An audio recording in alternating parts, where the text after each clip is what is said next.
How's it going? And welcome back to another episode of Mood for Feud. I'm your host Katia, and today I am in the mood for news. We are going to cover the latest trending topics from the last couple of weeks, including Justin Bieber's latest album Swag, the cheating CEOs caught in 4K at the Coldplay concert, and the Sylvanian Families drama. Lots to get into. Remember, if you enjoyed the show and would like to support it, then please do leave a rating. You can leave comments on Spotify, written reviews on Apple Podcast, and you can follow the show so you never miss an episode. I'm also on socials at Mood for Feud, and I'm always looking to chat pop culture, so send me a message there. Okay, let's get into Justin Bieber's new music. So on July 11th, Justin surprise released his 7th studio album. It's titled Swag, and this was released through Def Jam Recordings. And the album has been in the works since early 2023. And the last couple of months as well, Justin has been teasing new music in his chaotic Instagram posts. We did go through a little mini timeline of Justin's Instagram. If you didn't catch that episode, I think it's called We Need to Talk About Justin or something like that. As part of this chaotic Instagramming, he was sharing pictures of him in recording booths or surrounded by music production equipment. He was going live on Instagram while, beats were playing in the background. There were definitely signs that there was going to be new music coming, but I don't think anyone expected it to just be surprise release in the way that it was. So how it was announced is on July 10th, so one day before the album was officially released, a bunch of billboards with the word swag started popping up in LA, New York City, Ontario, a lot of these big cities in the US and Canada. And some of these pictures also had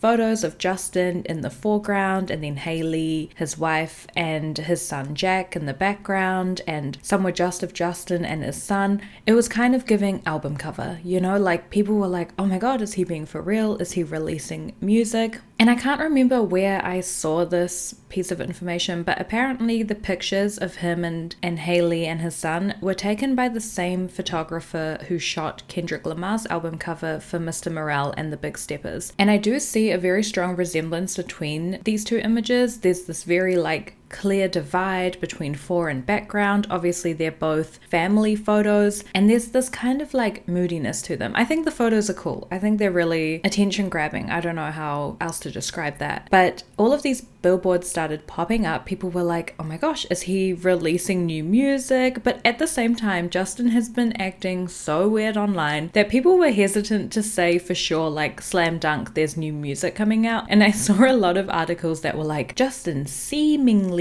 teases a hint of an alleged new album. Everyone was covering their ass with those headlines. Another billboard in New York also featured a 20-song track list, so we got to see some of the titles that were going to be on the album, and then the next day it was officially released. And I would love to know what everybody thought about this album, because me personally, it was not at all what I expected. Not at all. Based on Justin Bieber's social media activity alone, I was kind of bracing myself for a very chaotic album, maybe even leaning on the experimental side of things, something that might not be easy listening, right? Something that's a bit different, a bit creative, a bit angry even. I don't know. Just based on how he's been showing up online, I thought we were about to get something that we hadn't heard of before, right? And even just the way it was released is very chaotic, and the album covers are all dark and moody, and the song titles are all in caps. I was bracing myself for something. So imagine my surprise when I hit play on the album and it is the most easy listening, calm, slow Sunday morning music that I've ever heard in my life. It's very regular pop music, or even more R&B. It's very chill vibes, easy listening, music for the soul, which is totally fine, by the way. I'm not saying that as a bad thing, but it's so opposite to what I thought this album was going to be. I was preparing myself for something that I wouldn't be able to prepare myself for, and instead I just got a CD that I could put on in the car with my mom, and we'd both jam to it. I don't know. It's just so based, as people on TikTok would say. Like, I don't know. Do you remember when Doja Cat had this huge blow up at her fans and basically said that her album Planet Her was like radio music and she hated all those songs, and if you enjoyed that album, which by the way I did, so I felt a bit attacked by this, she was like, if you enjoy that album, you're not a true fan because like that music was shit, basically. And then she released Scarlet, and we got, you know, a lot of these tracks where it's like, how my demons look now that you bitches shook. It's still good music, like I fucking love that song, but there's that element to it of, oh yeah, this person is going through something and reflecting it in their songs, and I think I was expecting something like that. Anyway, the lyrics in some of the songs do touch on like similar issues that Justin has been very vocal about on his Instagram. We obviously get a lot of songs about romance and love, which is always a common theme throughout Justin's music, and we do get songs that I think are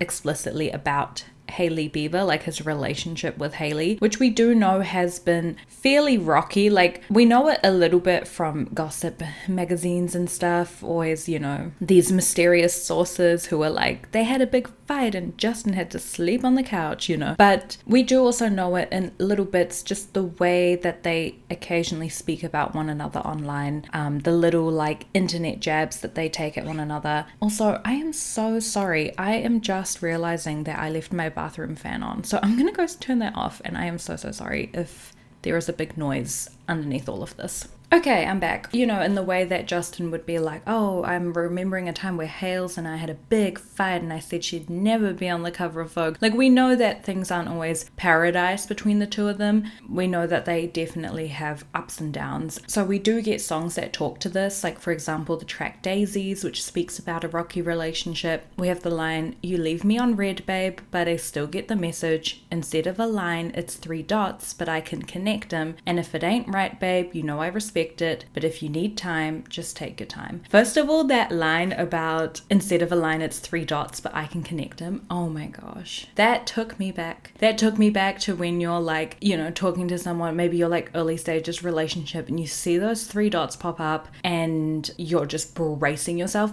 But he's so right, like the 3 dots in a way is already a message, right? I don't know how to explain that. Even like back in the day before that, when you would like open Snapchat, start typing something so they get that notification like Katya is typing, and then you just stop typing and you just never send a message and you just leave them wondering what was she gonna say. But that in itself is also communicating something, right? So yeah, I thought that line was really cool. We also have the track Walking Away, which is about, you know, kind of recovering after an argument. We get the line, and girl, we better stop before we say some shit. We've been testing our patience. I think we're better off if we just take a breath and remember what grace is. Baby, I ain't walking away. You are my diamond, gave you a ring, made you a promise, I told you I'd change. So yeah, again, ring, marriage, having arguments, testing each other's patience. You're not going to be on the cover of Vogue.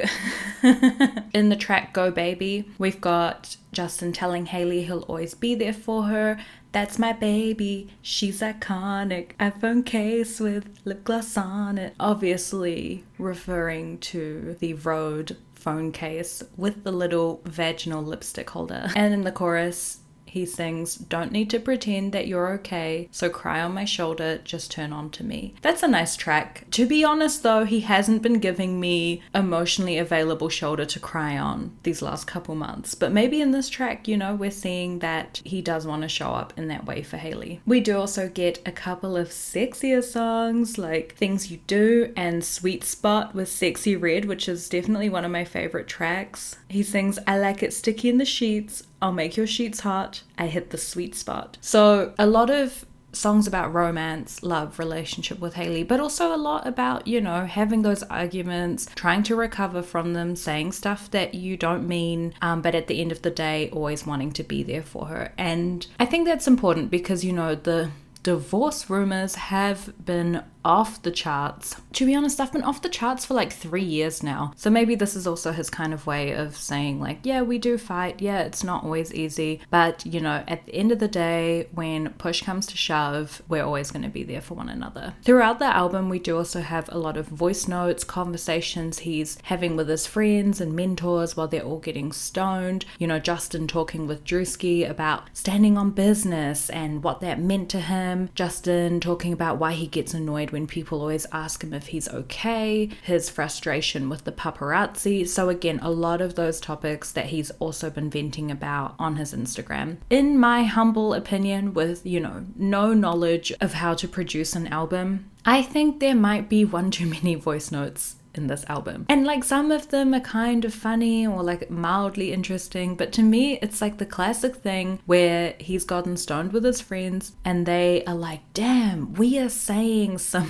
like deep epiphany type shit, you know, we should record this and put it in the album. And then anyone who wasn't there is just like, okay, like we're just listening to some people who are zonked out of their minds talking. It's like that classic thing, right? When you're like drunk with your friends and you're like, should we start a podcast? We are so funny. And it's like, yeah, in the moment you feel like that. I mean, I did start a podcast, so I don't know why I'm using this as an example, but it's like you feel like that, and then the next day you sober up, you hear it back and you're like, yeah, it's only funny because it was us. Like no third party is going to find this interesting. So in my humble opinion, I do think some of those could have been cut out of the album. They do make the listening experience a little bit more broken up. I don't know. I mean, I liked some of them, but I just feel like not all of them needed to be there. Similar to Justin's Instagram, we get songs about God and religion. For example, the track Forgiveness is kind of like a gospel track to me, but we also have the Glory voice memo, which is all about praising God, praising the King on high. So again, I say the album was completely unexpected based on how he's been acting on his Instagram, but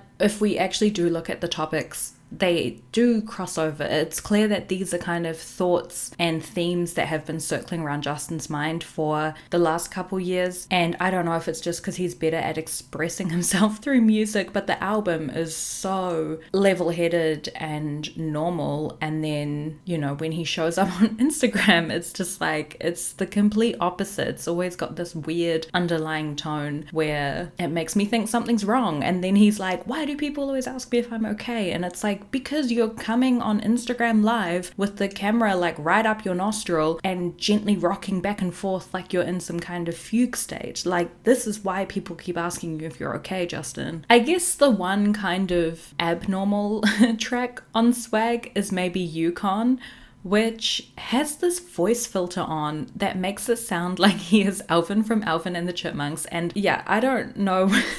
It's not my favorite track, to be honest. I guess that is a little bit out of the ordinary, but yeah, I don't know. Where was the album crash out? Where was the how my demons look?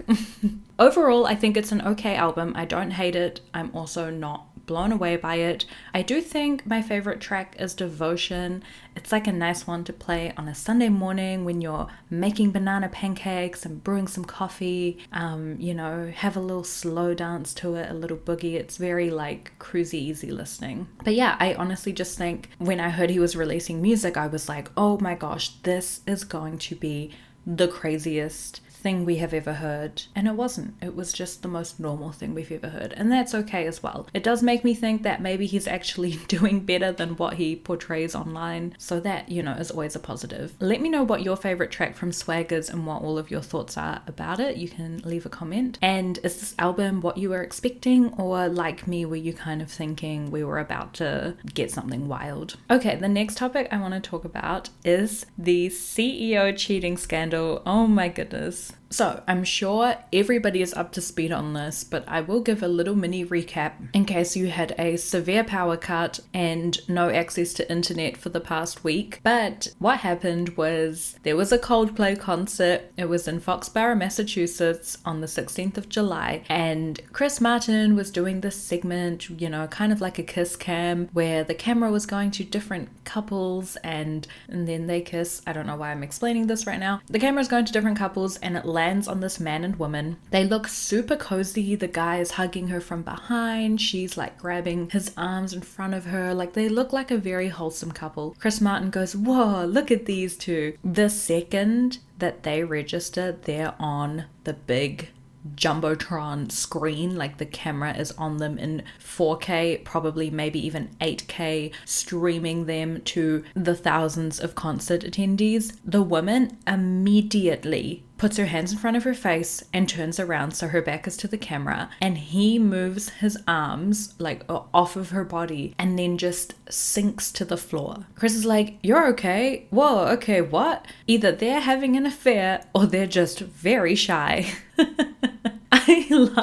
I love how he immediately like called a spade a spade. He's like, are they having an affair? What the fuck? The other funny thing is the camera does not move. Like, it is so clear that these two are like, what the fuck, you know, trying to get out of the lens. And the camera operator is like, we're gonna hang here for like an extra 30 seconds. Keep rolling, keep rolling. It is so awkward. And of course, the moment this clip hits the internet, it completely blows up so quickly, and the internet sleuths are on it, and the two people in the video are identified as Andy Byron, who is the CEO of Astronomer, which is a software development company, and the woman is identified as Kristen Cabot, the head of human resources, also at Astronomer. What tea? The tea was piping hot, and this didn't just go TikTok viral. Like, it was reported on mainstream news around the world. It was part of everybody's 6 o'clock news segment. It went Mr. Worldwide, it's international love. Like, I can't remember the last time a like, you know, pop culture story went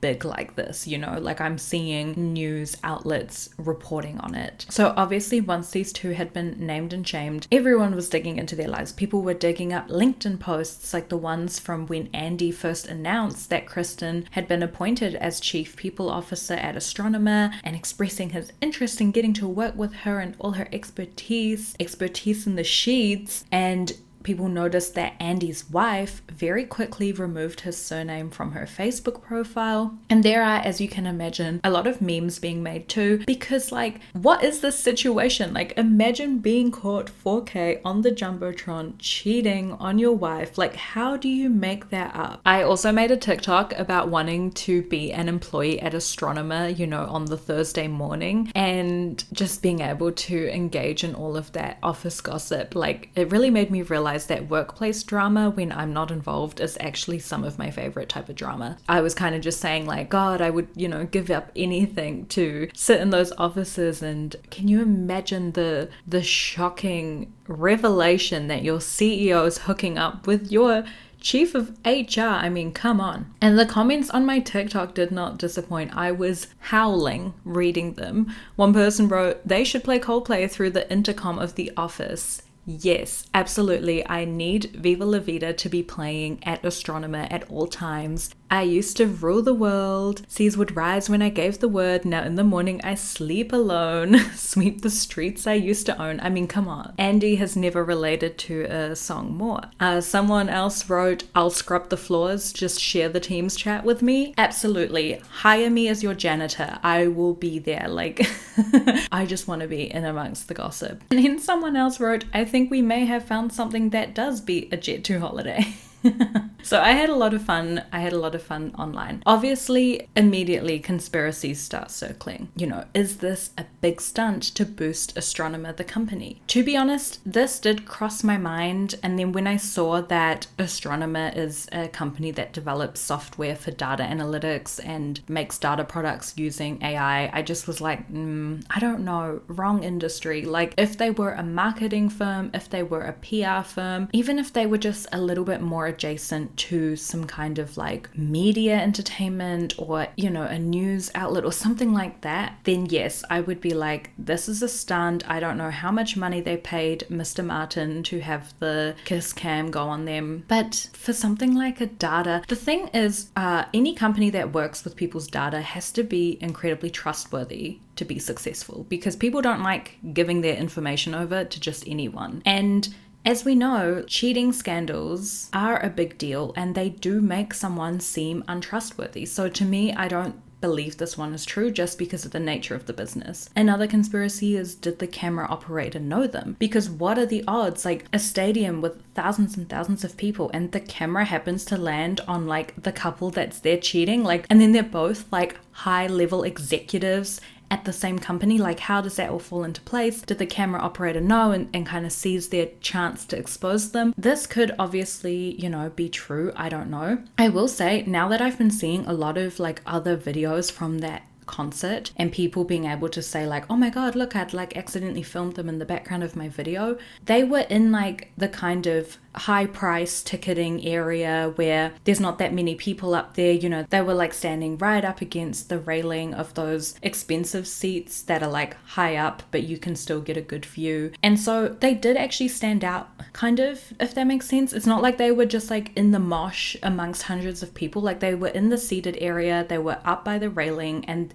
there was a lot of space around them. So even in those videos that people just randomly took, they do kind of stick out because like also they're like, you know, spoon standing. I don't know, they're like spooning. And I think if I was a camera operator and I'm trying to find like cute couples, your eye does get drawn to them, which begs the question, like, never get it twisted. You know, when you think like, oh, no one's looking at me, oh, I'm like so inconspicuous. No. In this day and age, with everybody having access to a high quality camera in their back pocket of their jeans, like, do not feel inconspicuous. Now, of course, this situation is very terrible for both their families, and despite my glee online this last week seeing all of the memes and stuff, I do obviously feel bad for both of their families, especially their children. And I did see some rumors saying that Kristen is actually divorced, but I mean, it's still not good, is it? Like, it doesn't make it that much better, because how are you going to be the chief of HR and then get yourself involved in an inappropriate work relationship? Like, it's just so unprofessional either way, like, morals aside. And then morals not aside, it's just, you're a terrible person. Like, what do you mean you pursued someone who has a wife and children? So yeah, I do feel bad for, you know, the kids mostly, and of course for Andy's wife, Mrs. Byron. I mean, I did see a lot of people telling her to wait till he has his payout from leaving the company before she settles the divorce, so that's always good advice. Maybe this is toxic of me to say, but if I was ever cheated on, I would want the price to be public humiliation on a global scale. Like, that to me is the only appropriate form of punishment for whoever is stupid enough to cheat on me. You know, maybe she doesn't operate in the same way, but if it were me, yes, you should be outed at a Chris Martin Coldplay concert. Yes, you should make global headlines. Yes, internationally, everyone needs to be calling you a piece of shit. Do you know what I'm saying? Now, after this moment happened, Chris Martin was like, holy shit, I hope we didn't do something bad. Chris, you have no idea. A couple days after the video started circulating, we got this fake statement from Andy where he apologizes to his wife, his family, and his team at Astronomer, and then also kind of says it's troubling to him that he was filmed without consent, so he kind of like pushes the blame onto Coldplay. This has since been completely debunked. It's a fake statement. It did not get put out by Andy. It did read incredibly convincingly, like, you know, with fake statements normally you can tell, but this one like truly felt like something that this guy would put out, except for the last line. Although the whole statement felt like very legitimate, in the end he ends it with, as a friend once sang, lights will guide you home and ignite your bones. I will try to fix you. Like, he ends it with a fucking Coldplay lyric, and I just was like, no, that's silly. That's when I was like, I don't know if this is true. And then yeah, a couple hours after it sort of went over all the news headlines, it was cleared up that it was actually a fake statement. Now, a real statement did come out from the company Astronomer, and it read, as stated previously, Astronomer is committed to the values and culture that have guided us since our founding. Our leaders are expected to set the standard in both conduct and accountability, and recently that standard was not met. Andy Byron has tendered his resignation, and the board of directors has accepted. The board will begin a search for our next chief executive as co-founder and chief product officer Pete DeJoy continues to serve as interim CEO. Before this week, we were known as a pioneer in the data ops space, helping data teams power everything from modern analytics to production AI. While awareness of our company may have changed overnight, our product and our work for our customers have not. We're continuing to do what we do best, helping our customers with their toughest data and AI problems. And Andy Byron is also no longer listed as CEO on the website. Kristen Cabot is still there though, so jury's out on what will happen. But yes, it is a terrible time to be a CEO, and I am here for it. You know, between Luigi and Chris Martin, like, these people are not safe, and keep your hand at the level of your eye, as they say. And if you are an astronomer employee, please give me a detailed minute-by-minute report of all the gossip that was happening in the office on Thursday, because I cannot even imagine. Okay, the last major topic I want to talk about is the Sylvanian Family Drama. So Sylvanian Family Drama is a TikTok account that started back in 2021.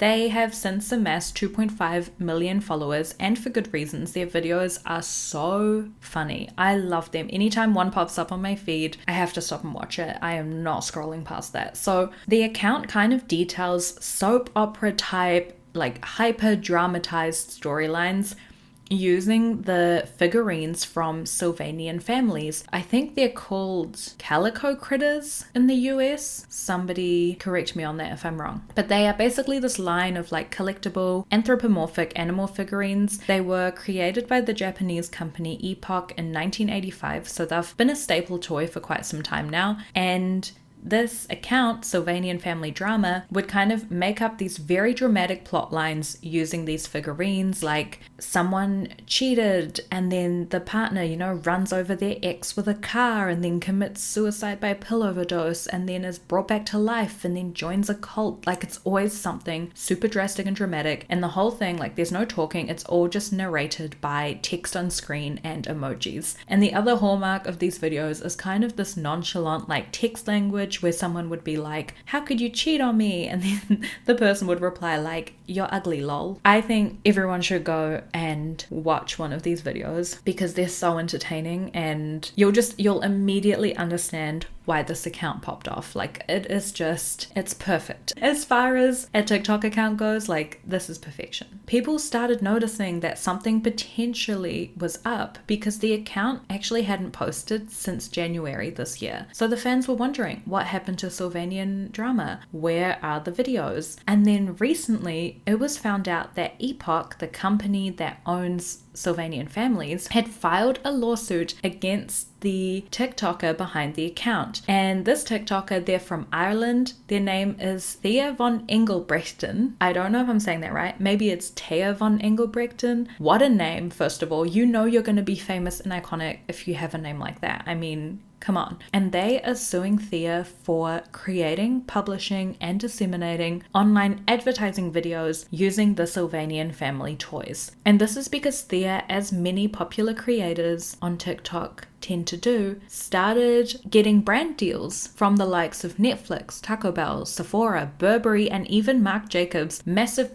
major brand deals and sponsorships, and was doing like paid promotion videos using these Sylvanian family toys. Now, Epoch is saying in their lawsuit that these videos make the false impression that Epoch is associated with these sponsorships because, as I mentioned, there's no voice, there's no like creator face to this account. The account is all just Sylvanian family figurines. So when they partner with Sephora, for example, maybe to an outsider it could look like this is a Epoch x Sephora partnership or sponsorship, when actually Epoch has no say. So they are suing Thea for infringed copyright and accusing her of committing acts of false endorsement, and are trying to stop her from further infringing Epoch's copyright using the dolls, and they're also seeking damages. And I think this one is so tricky because it's just that kind of thing that you don't think about. You know, when you jump online and you decide to make a funny little video using these really old-fashioned toys, and then Netflix reaches out and is like, oh my god, we want to partner with you. I mean, you're not going to stop and think, oh, am I allowed to do this because I'm using, I don't know, someone else's dolls? I think if money wasn't exchanged, this wouldn't be an issue. I've seen a lot of people on TikTok saying, oh, they're suing her because they don't agree with the way that she makes content with the dolls. I don't actually think that's true. I feel like this is purely about the money that was exchanged in those paid promotion posts. But it is so tricky because it is just something that you don't think about. And it's also such a like new age issue, right? Like 20 years ago, this isn't a mistake that people would have even really been capable of making. I will say anyone who watches the account for more than 3 seconds would immediately know it's not affiliated with the official Epoch brand, and that's purely just because of the storylines and the language used. And then other people are also saying like, you know, the popularity that this creator has given to this toy from the 80s, which, let's be real, is kind of like a blast from the past, you know? I'm not seeing Gen Alpha itching to get their hands on a Sylvanian Families doll. So people are kind of like, if anything, Epoch should be thanking Thea for like making their brand relevant in 2025. But yeah, it is tricky because I feel like from a legal standpoint, they might have some legs to stand on. But I also think it's so shit. Like, I do not have a bigger ick than when multi-million-dollar companies come after an individual who is just out here having fun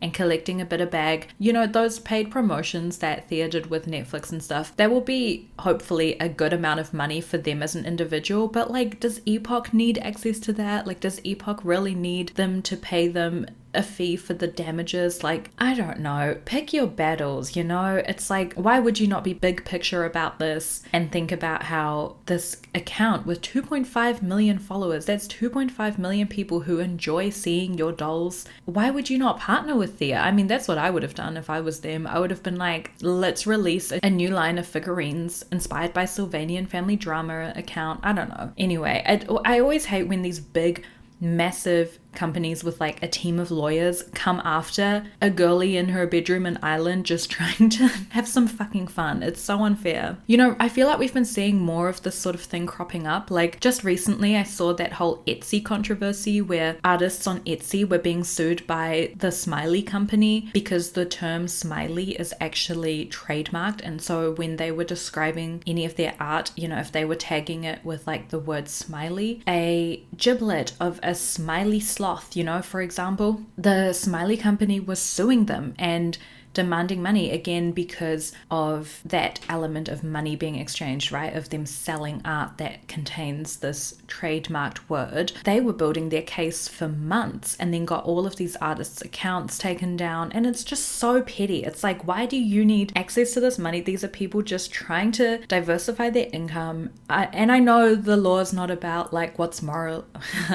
It should be, but it's not about what's morally right or wrong. It's all just about the black and white sort of, you know, legality around money and income and profit. But have you no humanity left? Like, oh God, it pisses me off. But I think it is a good reminder that when paid promotions are in place, like it's so worth just checking everything is legally up to scratch, because things are very different once money is exchanged. Like you can get away with things up to a point, and then it's like as soon as there's an element of being paid, suddenly the law is on your ass like no tomorrow. I saw an article saying they are reaching the stages of settlement because this lawsuit was first filed in April, but I hope that Sylvanian Family Drama survives this. I hope their damages, you know, if they do get slapped with any, aren't too high, aren't too unreasonable, and I hope that they do continue to make content, and maybe, you know, they will learn, I don't know, an appropriate way to circumvent this rule. Like maybe they can just write in their captions like, this account is not affiliated with Epoch. I don't know. Anyway, I hope it all gets sorted, and I hope they get back to making content because it is so good. It's so funny.